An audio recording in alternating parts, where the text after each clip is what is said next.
Men are skilled in deception. They wear smiles, speak honeyed words, and swear loyalty.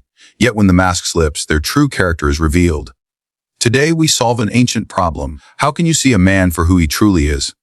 Niccolò Machiavelli gives us the answer. Observe just two things, and the illusion shatters. Men are not judged by what they declare, but by what they reveal when they think no one observes them. My friend, listen carefully, for this is the first and most essential test of human character. Men and women alike cloak themselves in words, gestures, and false appearances. They speak with charm, they swear loyalty, they promise allegiance, and they perform kindness when eyes are upon them. Yet their words, however sweet, are nothing but veils, woven to hide what festers beneath. If you wish to know the truth of a man's soul, do not place your trust in his language, nor in the mask he wears before the world. Instead, watch what he does when he believes his words alone will suffice to mislead you. For words are smoke, but actions are fire. Smoke can conceal, but fire burns with truth. Consider the court of princes, where flatterers thrive. Each courtier speaks with eloquence, weaving praises into every sentence. They bow, they smile, and they pretend devotion. But were you to measure their character by their speech, you would believe them saints. Yet history shows that the same tongues that praise today will betray tomorrow. The man who bows too deeply to you in asperity will vanish when fortune abandons you. Therefore, you must strip away the comfort of words and search instead for conduct. A man may praise virtue, but if his steps lead to vice, what are his words worth? This is why I tell you a ruler, a leader, or even the common man who desires not to be deceived must cultivate the art of observing action. Look at how one behaves in small matters when the world is not watching and when gain or loss seems insignificant. For in such moments the truth leaks out, unguarded. A liar may hold his tongue in matters of great consequence, for he is cautious. But in trivial affairs, he reveals his instincts. He who cheats in little things would betray in greater ones. He who scorns honesty when no reward awaits cannot be trusted when the stakes are high. The illusion of words is especially dangerous because men delight in hearing what pleases them. They are more eager to be deceived than to face the discomfort of truth. A prince longs to hear that he is wise, generous, beloved. He will gather men who sing this music into his ears, even when their hearts despise him. Yet what good is it to be surrounded by voices of flattery, if their actions bring ruin? You must, therefore, resist the sweetness of words and focus instead on deeds. For a man's tongue may lie, but his habits, his choices, his behavior, these are the mirrors of his character. Let us examine an example.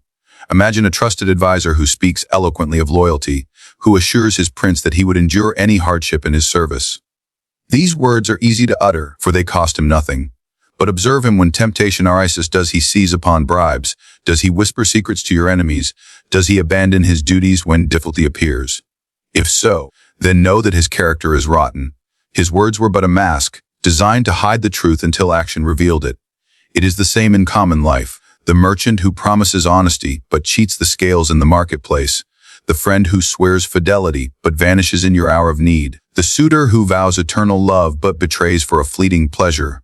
All expose themselves not through their declarations, but through their actions. The wise man listens less and observes more. He understands that the tongue can be trained to deceive, but the pattern of conduct cannot be hidden for long. Even religion, philosophy, and morality are subject to this test. Many proclaim themselves virtuous, boast of their piety, and clothe themselves in the robes of righteousness. Yet what good are words of faith, if in the darkness they indulge in cruelty, greed, and corruption? It is not the preacher's sermon that defines him, but how he acts when temptation whispers. Do not mistake recited words for inner virtue. Watch instead how he treats others when no applause awaits him. Why is this principle so vital? Because the world is filled with deceivers, and the man who takes words at face value is condemned to be their victim. The prince who believes the flattery of his courtiers is soon betrayed. The merchant who trusts the oaths of rivals without testing them is soon ruined. The lover who clings to promises without observing conduct is soon broken. It is only by piercing through the illusion of words and judging actions that one can escape such misfortune. In my own dealings, I observed that men reveal themselves most clearly not in their declarations, but in their patterns of behavior over time. A single act may be staged, a performance designed to deceive, but consistent conduct, repeated choices, and unguarded moments unveil the soul. Therefore, the wise man is patient. He does not rush to judge on the basis of words or a single gesture. He watches, he studies, he takes note of actions both great and small, until the true character of the man can no longer be hidden. The danger lies in how pleasing words can be. Words are crafted to satisfy desire. They give comfort, they feed pride, they intoxicate the mind. Many rulers have been destroyed because they chose to listen rather than to watch. They delighted in the honey of speech while poison seeped into their courts through hidden actions. The illusion of words is seductive, but it blinds those who fall victim to it. Actions, on the other hand, are often harsh, unsweetened by flattery. They may reveal truths we would rather not see. Yet the man who faces such truths is the only one who governs wisely, who leads safely, and who avoids betrayal. So when you seek to judge character, strip away words as you would strip away a veil. Listen, yes, but let your judgment rest not upon what is spoken, but upon what is done. The true test of a man is not in his promises, but in his practices. For in action lies the truth, and in truth lies the key to understanding character. Observe closely, for this is the second great measure of a man's soul, the way he treats those who can offer him nothing in return. Men are quick to bend their knee before kings, to flatter their superiors, to smile at those whose favor they seek. They perform kindness when rewards are near, when opportunity is ripe, when fortune stands watching. But the powerless, those who hold no influence, no wealth, no weapon, and no advantage, they are the true mirror in which a man's character is revealed. A prince may be adored by nobles, praised by generals, exalted by scholars, yet all of this is theater. These men give him honor because their own fortunes depend on him. But if you wish to strip away illusion, do not observe him in the court among the powerful. Watch instead how he treats the servant who pours his wine, the messenger who brings him tidings, the beggar who kneels in the street, the peasant who pays his taxes. If he treats them with respect, if he grants them dignity though they cannot advance his position, then you glimpse something rare. A man whose virtue is not merely performed, but lived. If, however, he scorns them, humiliates them, or dismisses them as unworthy of notice, then you have seen the truth of his heart.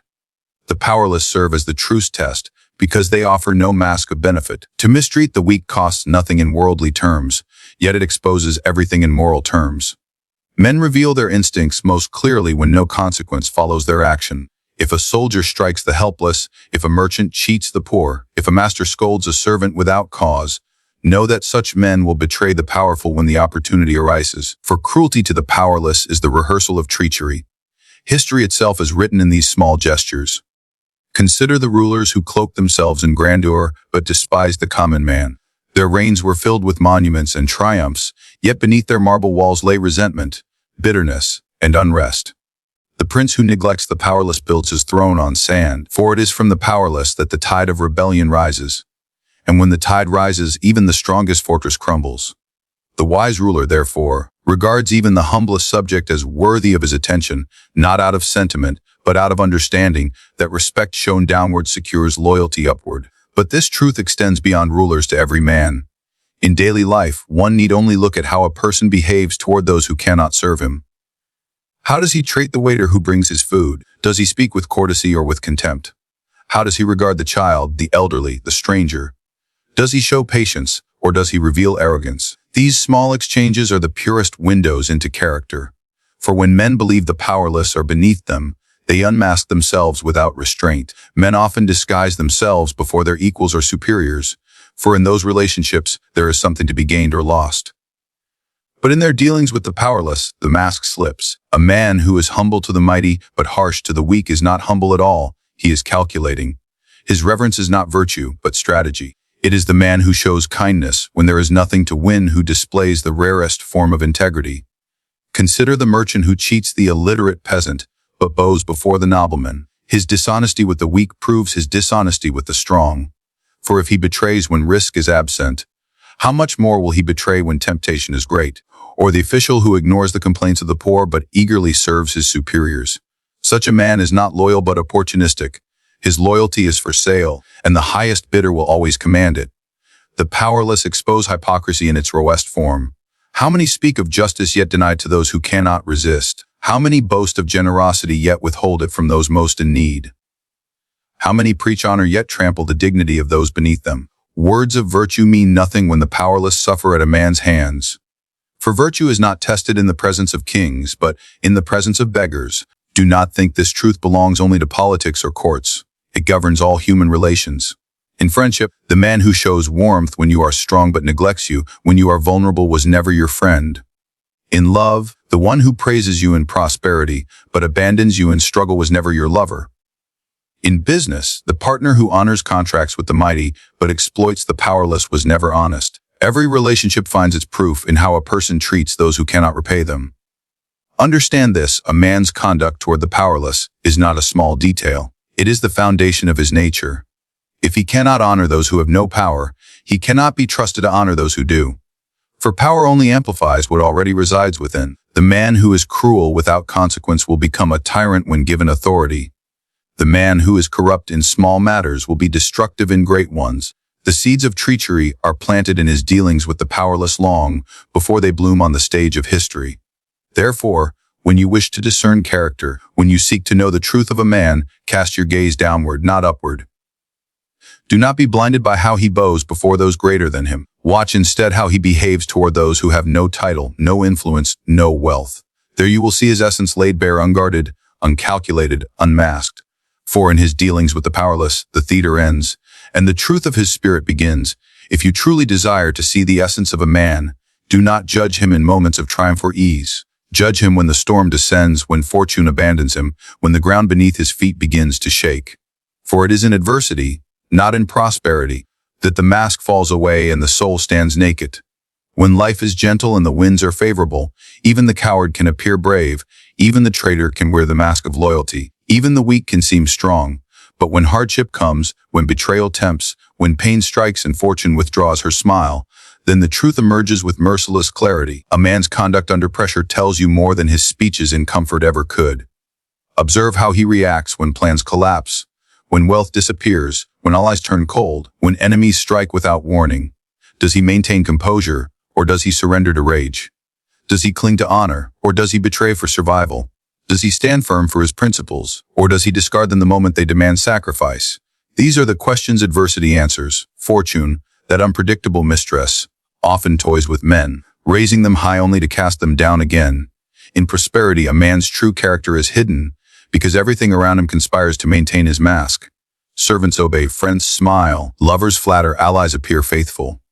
But when fortune withdraws her favor, when gold vanishes, when friends disappear, when allies reveal their teeth, then the man is left alone with nothing but his true self. Adversity strips him of disguise, and it is then that his spirit is revealed for what it is.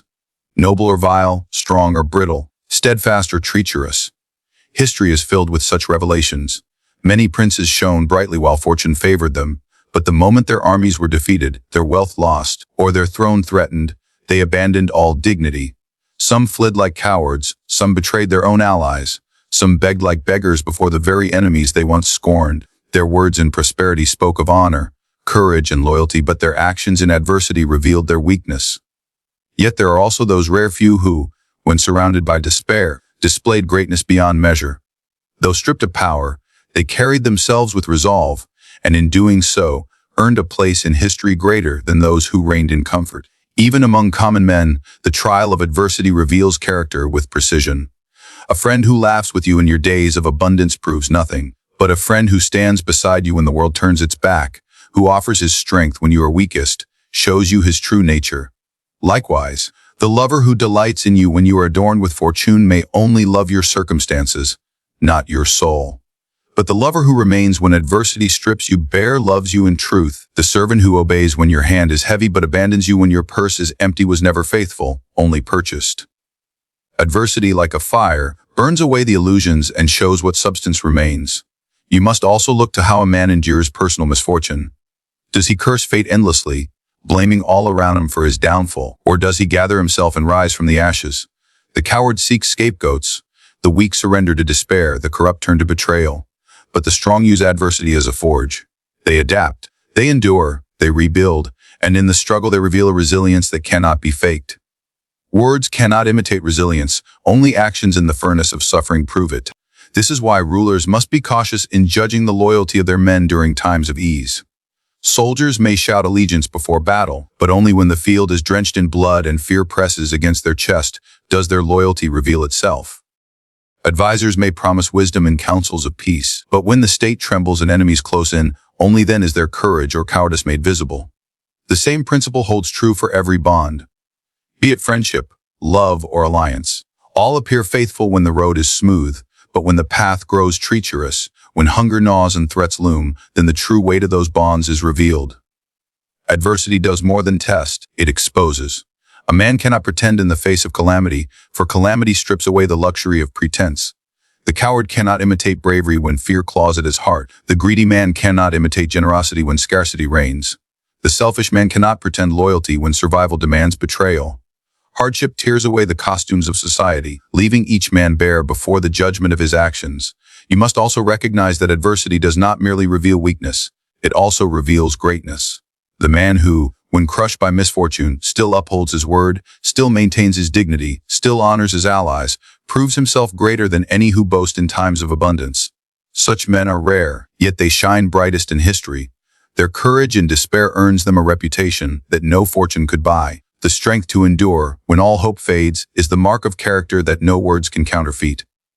Understand, then, that if you wish to measure the worth of a man, watch him not when he commands, but when he suffers. Watch him not when he feasts, but when he hungers. Watch him not when he is praised, but when he is condemned. For in these moments, when fortune abandons him and the mask of comfort falls away, his true nature is revealed with absolute clarity. This is the law of adversity, merciless yet just, unrelenting yet honest. Through it, illusions collapse, and the truth of character stands exposed. Now we arrive at the lesson that binds all the others together, the truth that a prince, a leader, or any man who wishes not to be deceived must engrave upon his mind. Human beings are not what they appear to be. They are creatures of disguise, creatures of performance, creatures who know that words can charm, gestures can persuade, and appearances can mislead. If you judge by the surface, you will be ruled by illusions. But if you learn the discipline of judgment, if you strip away masks, ignore honeyed speech, and observe the two true tests, then you can see into the soul of men as clearly as if their thoughts were written upon their foreheads. This is the Machiavellian lesson, that power and wisdom do not belong to those who believe in appearances, but to those who pierce through them. Men are not constant, they change with fortune, they shift with advantage, they betray when pressed, they flatter when they desire. To believe in words is to walk blindfolded through a field of daggers. To trust in appearances is to hand your destiny into the hands of deceivers. The ruler who cannot discern character will be surrounded by traitors dressed as allies, flatterers disguised as friends, and cowards disguised as loyal servants. Such a ruler is already lost, for he governs not men, but shadows. Yet the wise ruler, the man who understands the principle I give you, cannot be so easily deceived. He knows that words are smoke and that appearances are paint upon a mask. He studies the powerless test and the adversity test. He watches how a man treats those beneath him, and he studies how a man stands when fortune abandons him. From these two examinations, he draws conclusions that cannot be shaken. For a man may lie with his tongue, but he cannot lie with his habits. A man may disguise himself in comfort, but he cannot disguise himself in calamity. Consider how this knowledge serves the prince. He is surrounded on every side by men who desire his favor. Generals, merchants, clergy, and courtiers all wear the face of loyalty, but in truth they serve their own ambitions. How is the prince to know who among them can be trusted? If he judges by speech, he is already defeated. Every courtier knows how to speak sweetly, but if the prince observes their conduct toward those who hold no power, he will discover the nature of their heart. The general who abuses his soldiers when no one is watching will betray the prince when the opportunity arises. The advisor who disdains the poor will serve only his own enrichment. By watching the powerless test, the prince sees through the illusions of loyalty, and when adversity comes, as it always does, the truth grows clearer still. For no prince rules forever without storms. Wars erupt, wealth diminishes, allies falter, and enemies strike. In such moments, the prince watches closely. Who among his men endures? Who flees? Who betrays? Who remains? Adversity becomes a furnace, separating iron from clay, gold from dross, loyalty from treachery. The prince who has studied men in adversity knows already who can be trusted when the stakes are highest. But the Machiavellian lesson extends beyond the prince to every man who lives in the world of human affairs. In friendship, in love, in business, the same laws apply. If you believe the flattering words of companions, you will be betrayed. If you are blinded by appearances, you will be deceived. But if you test men by how they those who cannot benefit them, and by how they endure the blows of adversity, you will never again be misled. The merchant who cheats the poor will cheat you in business. The friend who abandons another in hardship will abandon you when your hour of need arrives. The lover who humiliates the powerless will one day humiliate you. Character is consistent, it does not transform when the stakes grow larger. It only reveals itself more clearly. Understand also that this lesson is not meant to make you bitter but wise. Many men deceive, yes, but not all. There are those who, though rare, are genuine in their conduct, loyal in their nature, firm in their trials. To discover such men is the highest fortune of a ruler or of any man. For one true ally, one loyal servant, one faithful friend discovered through these tests is worth more than 100 flatterers who cloak themselves in words. The Machiavellian lesson teaches you not to despise mankind, but to distinguish between the appearance and the reality, between the mask and the face, between the shadow and the substance. In the courts of history, those rulers who ignored this lesson paid the highest price. Kings who believed in speeches were betrayed by their advisors. Generals who trusted the appearance of loyalty were struck down by their own soldiers. Lovers who believed only in words of devotion were undone by betrayal. The pattern repeats, for the laws of human nature do not change. Fortune may alter the stage, but the actors remain the same. Those who judge by appearance are deceived, and those who judge by the two true tests see clearly. This is why I call it the Machiavellian lesson. Not because it belongs to me, but because it is as old as humanity itself, though rarely spoken aloud. Men prefer illusion, for it is comforting. They prefer words, for they flatter. They prefer appearances, for they are pleasing to the eye. But comfort, flattery, and pleasure are the enemies of wisdom. Only by piercing through them can one hope to survive in a world of deception. Only by judging through the powerless and through adversity can one know the truth of men and govern one's own life with security. The man who embraces this lesson cannot be fooled by surface charm. He cannot be blinded by praise. He cannot be destroyed by betrayal, because he has already seen it in the small gestures, in the treatment of the powerless, in the reaction to adversity. He walks through the world with his eyes open, discerning truth where others see only illusion. And in this clarity lies his strength, his safety, and his mastery over the games men play so. What then have we uncovered in this journey through the masks of human nature? We began with the illusion of words, recognizing that men can cloak their intentions with charm and speeches, but that their actions always betray them. We then descended to the test of the powerless, discovering that the way a man treats those who hold no value to him exposes the true substance of his soul. From there, we walked into the fire of adversity, where fortune strips away comfort and reveals who stands firm and who collapses. And finally, we arrived at the Machiavellian lesson, that a wise man, a leader, or a prince must never be deceived by appearances, but must look instead to these two eternal tests if he wishes to know the truth of character. This knowledge is not mere philosophy, it is a weapon. It is the shield against betrayal, the sword against deception, and the lamp that illuminates the hidden corners of men's hearts. With it, you are no longer a blind player in the theater of human affairs. You become the observer, the strategist, the one who sees what others cannot. For in a world where words are smoke and appearances are masks, only actions under these tests reveal the truth. And when you see truth, you possess power. The power to choose wisely, to trust carefully, and to rule both yourself and others with clear eyes.